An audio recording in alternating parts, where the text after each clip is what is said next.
난 나의 내면이 원하는 대로 살아가려 했을 뿐이다. 그것은 왜 그토록 어려웠던 것일까?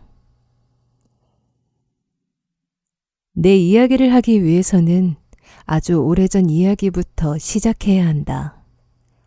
아마 내 유년기가 시작되던 때, 어쩌면 그보다 더 먼 원초적이고 태생적인 과거로 거슬러 올라가야 할지도 모르겠다. 소설가는 소설을 쓸 때 마치 자신이 신이 된 듯 어떤 한 인간의 이야기를 세세하게 내려다보고 이해하려고 하며 마치 신이 직접 이야기를 하듯 모든 비밀의 베일이 벗겨져 어디에서나 볼 수 있는 그런 이야기를 한다. 난 소설가처럼 그렇게 이야기할 수는 없다. 하지만 나의 이야기는 그 어떤 소설가의 이야기보다 내게 소중하다. 왜냐하면 이것은 나 자신만의 이야기이자 바로 한 인간, 즉 누군가가 생각해낸 있을 법하거나 상상 속에 있는 존재, 실제로는 존재하지 않는 인간의 이야기가 아니라 실제로 살아 숨쉬는 유일무이한 한 인간의 이야기이기 때문이다. 오늘날의 사람들은 예전 사람들보다 이 사실을 더 알지 못하고 있다. 그러한 사실은 사람들이 대량학살을 위해 자신과 동등한 가치를 지닌 자연의 산물인 인간들에게 총부리를 겨누고 있다는 점에서 확인된다.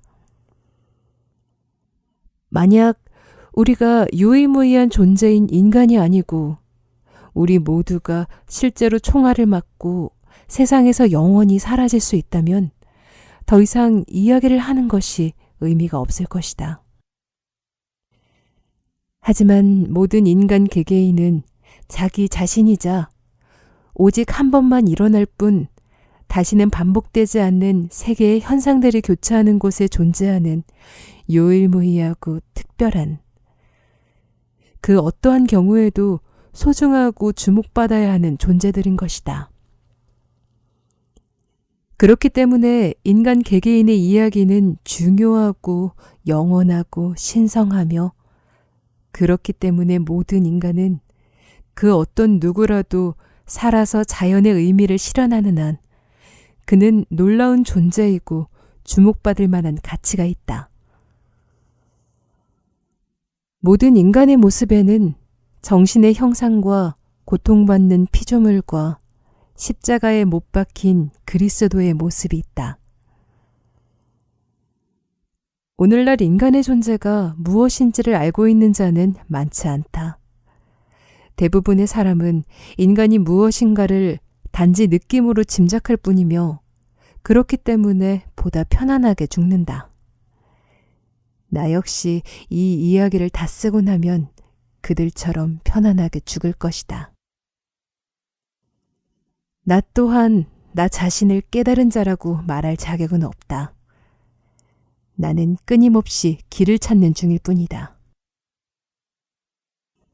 하지만 그 길을 더 이상 운명이나 책 속에서 찾으려 하지 않는다.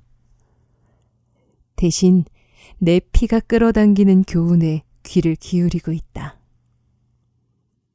내 이야기는 흥미롭지도 않고 가공된 이야기처럼 감미롭거나 조화롭지도 않다. 내 이야기는 더 이상 스스로를 속이지 않으려는 모든 인간의 삶처럼 무의미와 혼란, 광기와 몽상의 냄새를 풍길 것이다. 모든 인간의 삶은 자기 자신에게로 가는 길이다. 또한 그러한 길을 찾으려는 노력이나 작은 길로 들어섰다는 암시를 의미한다. 지금까지 완전히 자기 자신이었던 사람은 없다. 그럼에도 불구하고 사람은 완전해지기 위해 명확하건 불명확하건 자신이 할 수 있는 만큼 최선을 다한다. 우리는 태어날 때 태초부터 전해 내려온 잔여물인 점액이나 껍질을 일생이 끝나는 날까지 가지고 있다.